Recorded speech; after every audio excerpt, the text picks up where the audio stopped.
به نام خداوند زنده عیسی مسیح. زهره مونسی هستم. میخواستم آیه کلام خداوند رو براتون بخونم.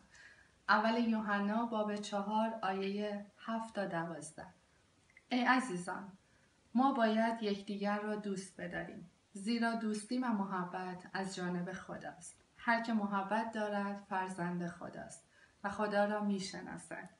اما آن که محبت ندارد از خدا کاملا بیخبر است، زیرا خدا محبت است و محبت خدا از این طریق به ما آشکار گردید که خدا پسر یگانه خود را به جهان فرستاد تا به وسیله او حیات داشته باشیم.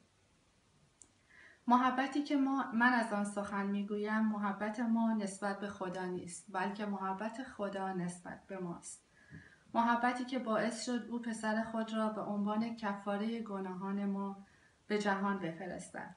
ای عزیزان، اگر محبت خدا به ما چنین است، ما نیز باید به یکدیگر محبت داشته باشیم و یکدیگر را دوست بداریم. خدا در ما زندگی می کند و محبت او در ما به کمال می رسد. ما از این آیه نتیجه می گیریم که باید یکدیگر را محبت بکنیم تا به کمال برسیم. آمین.